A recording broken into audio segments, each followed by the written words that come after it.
Enoch, write down what you see. They are the pillars holding the four corners of the world.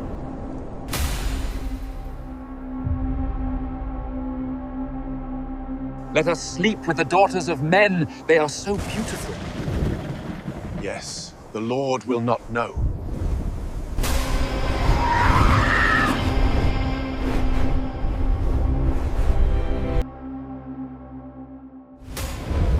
Michael, go and chain those angels now.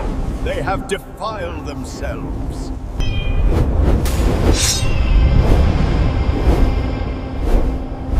Push forward! Don't stop! We're taking heavy fire from the right! They found a book, a very old book, and the people in charge decided you were never supposed to read it. The Book of Enoch is one of the oldest religious texts ever discovered. It was used by early believers, quoted by prophets, and kept alive for thousands of years by one group of people in one place on earth, Ethiopia. And when the rest of the world started building its version of religion, this book got left out, not by accident, by choice. So what is in this book? Why did Ethiopia keep it when everyone else threw it away? And why does it still shake people when they read it today? Enoch was a man who, according to the oldest records, never died. That alone is strange. Genesis, one of the most well-known religious texts in the world, says this about him in just one sentence. He walked with God, and he was no more. That is it. No death, no burial. He just disappeared, taken, gone. But the Book of Enoch tells you where he went. It tells you what he saw. It tells you things that were later written in other scriptures but never explained, never given a beginning, never given a source. The Book of Enoch is the source. Enoch was the great-grandfather of Noah, the man who built the ark. If you have heard the story of the flood, then Enoch came before that. He lived in a time when the world was very different from what it became, a time when something happened between heaven and earth that changed everything, and Enoch was there to witness it and write it down. The book opens with angels, not the kind people paint on greeting cards with soft wings and gentle faces, real angels, powerful beings called the Watchers. Their job was to watch over humanity from above, to look down at the earth and guard it. But something went wrong. Some of them looked down, and they did not just watch, they wanted. They felt desire, and they made a decision that broke the rules of how things were supposed to work. 200 of these watches descended onto a mountain, a real mountain. The text calls it Mount Hermon. They came down together and they made a pact, a covenant among themselves. They agreed that they would come to earth and take human women as wives. They knew it was against the order of things. They talked about it openly, acknowledged the wrong in it, and came down anyway. Their leader was named Simyaza, and under him many others came, names like Azazel, Armaras, Barakel, Tamiel. These are not vague spiritual forces. The Book of Enoch lists them by name with specifics. Each one brought something different to earth. Azazel taught men how to make weapons of war, swords, shields, breastplates. He taught women about jewelry, cosmetics, how to adorn themselves in ways that stirred vanity. Armaras taught the resolving of enchantments. Barakel taught astrology. Others taught the reading of roots, the knowledge of cloud formations, the signs in the stars. And then the Watchers had children with the women of the earth. What was born from those unions was not human. The text is direct about this. They were giants, called the Nephilim, massive beings who ate everything the earth could produce and then turned on mankind itself. They brought suffering. They brought chaos. The earth was filled with violence and blood. It was not a slow descent. The Book of Enoch describes it as a rapid collapse. The world became something that was not supposed to exist, and the cries of humanity went up. The book says the souls of men cried out, and 4 of the highest angels, Michael, Sarakel, Raphael, and Uriel, heard those cries and brought them before God. They reported what was happening, the corruption, the violence, the way the Watchers had handed secret knowledge to beings who were not ready for it. The judgment that followed is described in detail.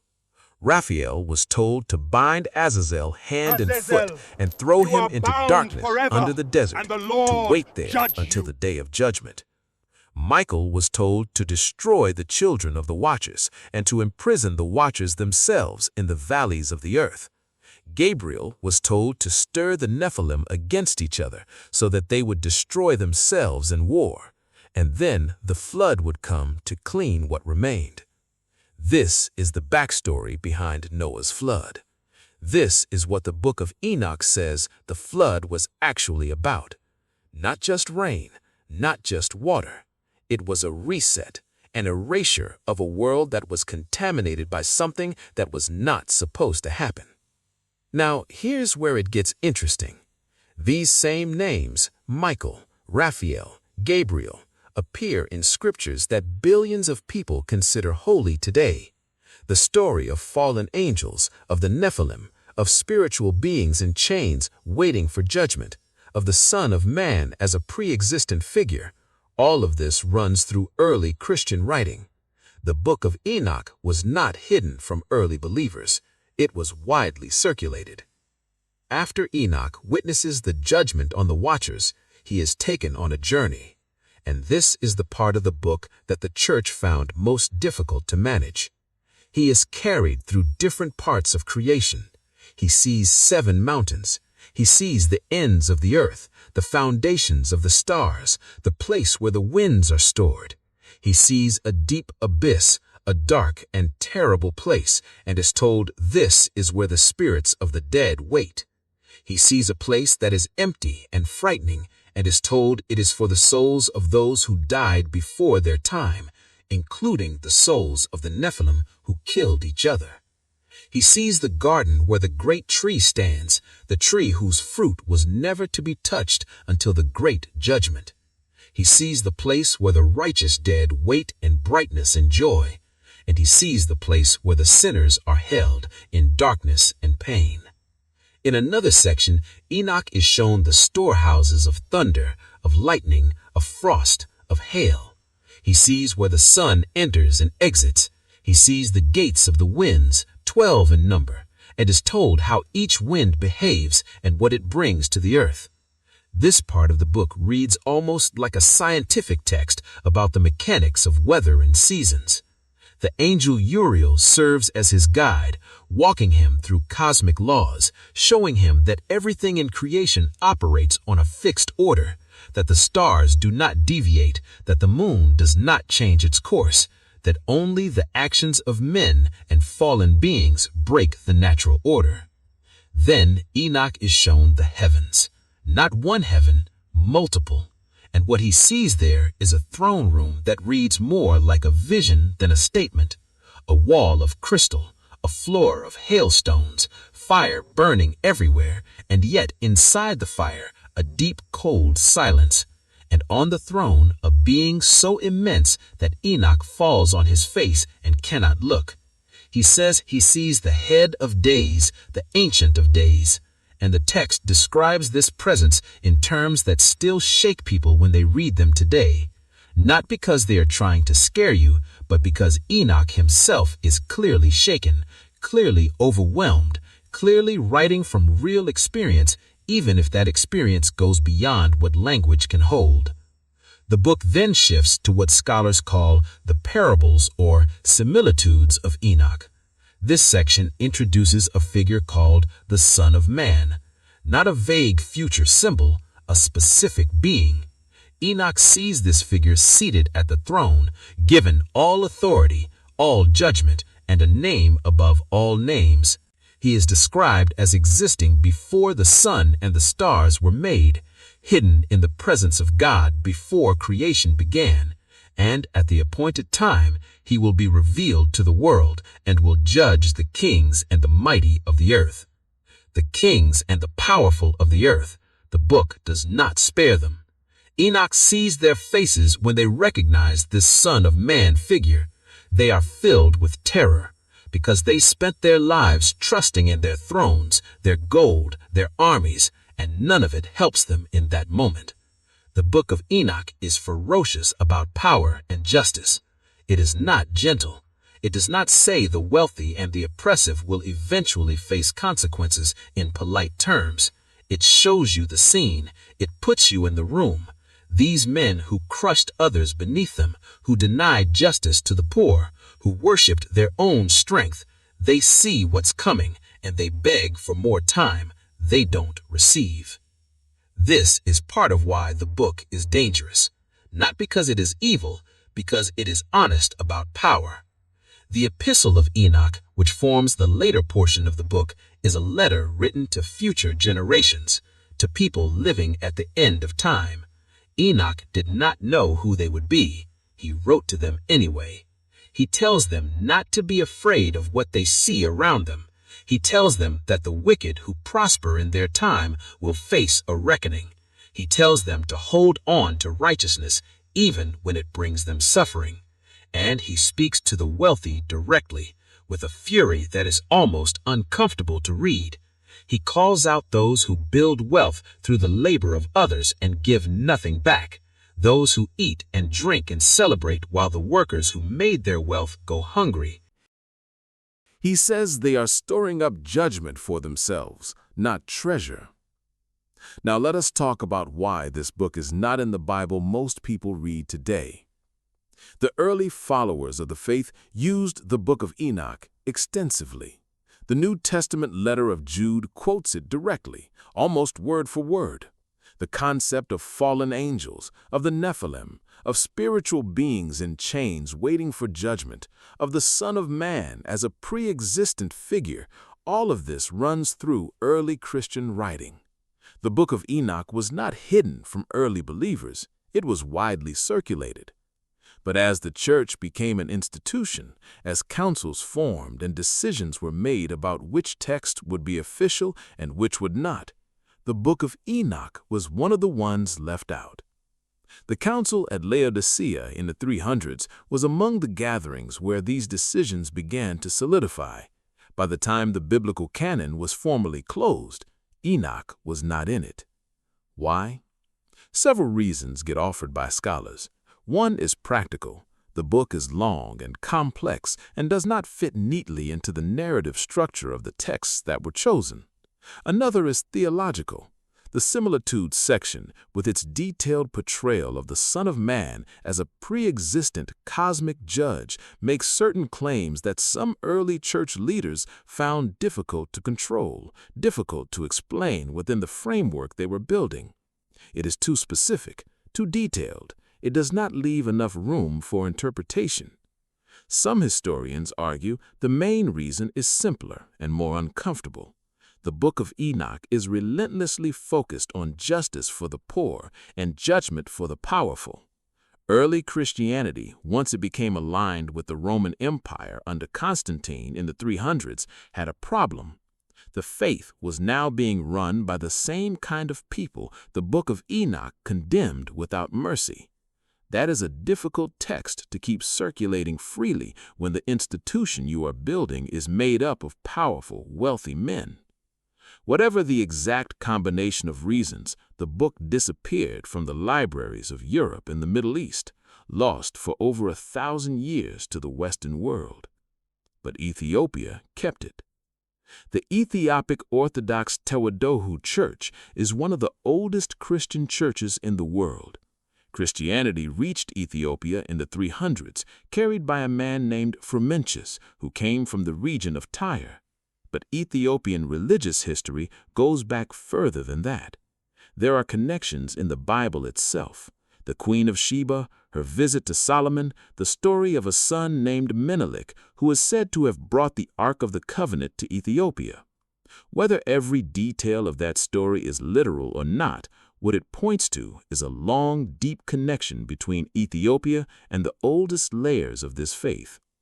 When the Ethiopic Church received and preserved its scriptures, the Book of Enoch was included. It was not treated as a fringe text or controversial document. It was canon, part of the Bible. The Ethiopic Bible contains 81 books, compared to the 66 in the Protestant Bible and 73 in the Catholic Bible. It is the most complete version of this religious collection in the world, and the Book of Enoch is in it. The Ethiopic version of Enoch, known as 1 Enoch, was preserved in the Ethiopic language called Ge'ez. Ge'ez is a liturgical language, meaning it was kept alive through religious practice even as it stopped being spoken as a common tongue.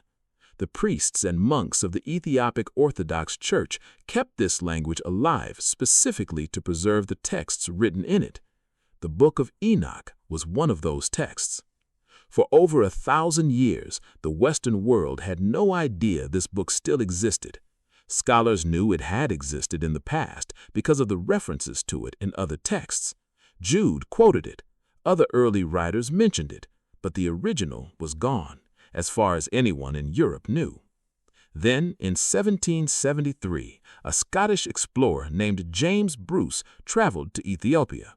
He went to Lalibela, to Aksum, to the ancient monasteries of the country, and he came back to Europe with several manuscripts, 3 copies of the Book of Enoch in Ge'ez.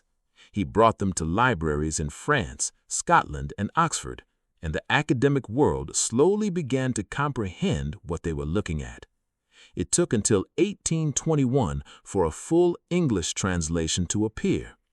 Richard Lawrence, an Oxford scholar, translated it from the Ge'ez manuscripts. When people in England read it, the reaction was divided between fascination and alarm, because it was clearly old, clearly foundational, and clearly had not been in the Bible that shaped European civilization. Later, when the Dead Sea Scrolls were discovered between 1947 and 1956 in caves near Qumran in what is now the West Bank, fragments of the Book of Enoch were among them, multiple fragments, in Aramaic, a language even older than the Ge'ez version. This confirmed beyond any serious dispute that the book existed before Christianity, before the formation of the canon, before any church council could have influenced it. The Qumran community, whoever they were, had valued this text enough to keep multiple copies in a cave. The Book of Enoch is not a medieval invention. It is not a forgery. It is ancient. It is real. And it was kept out. When you read the Book of Enoch alongside the texts that made it into the Standard Bible, things start to connect. The strange verse in Genesis about the sons of God and the daughters of men suddenly makes sense. The Nephilim, mentioned briefly and never explained, get a full backstory. The description of Satan's fall and the nature of spiritual rebellion gets fleshed out. Paul's references to spiritual forces, to rulers and authorities in heavenly places, to the weapons of spiritual warfare, all of it lands differently when you have read the Book of Enoch first. And the Son of Man passages. Jesus used this title for himself more than any other, more than Messiah, more than Son of God. Son of Man was his constant self-description. And the most detailed portrait of what that title meant, the cosmic, pre-existent judge of all kings meaning behind it, is in the Book of Enoch. Whether you take that as Jesus deliberately referencing Enoch or as both drawing from the same ancient understanding, the connection is there, and it is deep. There's also the question of what the book says about the nature of evil in the world. The Western religious tradition largely moved toward an idea of human sin as the primary problem. People make bad choices. People fall short. Redemption comes through repentance and grace. That framework is real, and it has brought comfort to many people. But the Book of Enoch adds something to that picture that was cut out. The idea that some of the suffering and corruption in the world has a source outside of human choice. That knowledge was introduced into humanity before it was supposed to. That weapons, war, vanity, sorcery, exploitation, these things were seeded into human culture by beings that had their own rebellious agenda. This does not remove human responsibility, but it changes the picture. It makes the world feel less like a simple moral classroom and more like a battlefield where the stakes are much older and much larger than any individual life. There is something in that feels honest to a lot of people, because the world has never been just about bad individual choices. The scale of suffering, the systems of oppression that crush generations, the way entire peoples can be ground down into poverty and violence over centuries, that scale feels like it has deeper roots than personal sin alone. The Book of Enoch names those roots, and maybe that's the other reason it made people in charge uncomfortable. Ethiopia kept this book through invasion, through colonization attempts, through centuries when the rest of the world told Africa it had nothing worth keeping. The Ethiopian Orthodox Church held on to its full Bible through all of that. The country was never fully colonized. The only successful African resistance against European colonization in the modern era happened in Ethiopia at the Battle of Adwa in 1896. And the same country that repelled that invasion was the country that kept this book alive. There is something worth sitting with in that fact. The text that was thrown out by the institutions of power was preserved by the people those institutions looked down on. Africa was told it had no scripture, no theology, no sophisticated spiritual life. And the whole time, Ethiopia was holding the oldest living biblical tradition on the planet with 81 books, including the one that everybody else buried. The Book of Enoch is not comfortable reading. It does not offer easy answers. It describes a world where immensely powerful beings made choices that sent consequences echoing through thousands of years of human history.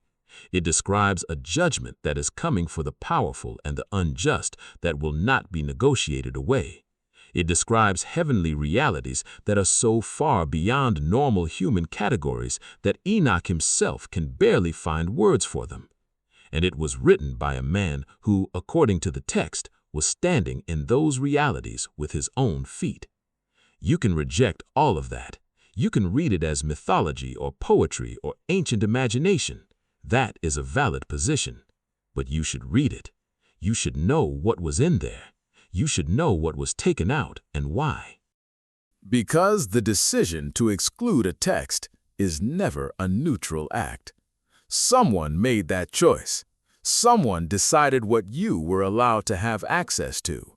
And when you find out what was left in the hands of Ethiopian monks in ancient monasteries, while the rest of the world was told it did not exist, it makes you ask a question that has no comfortable answer. What else did they decide you did not need to know? The book exists now. You can read it. The translations are available. The Ethiopian Orthodox Church still uses it. The Dead Sea Scroll fragments confirm its age. The quotes from it in texts that made it into your Bible confirm it was known and respected. This is not a secret anymore.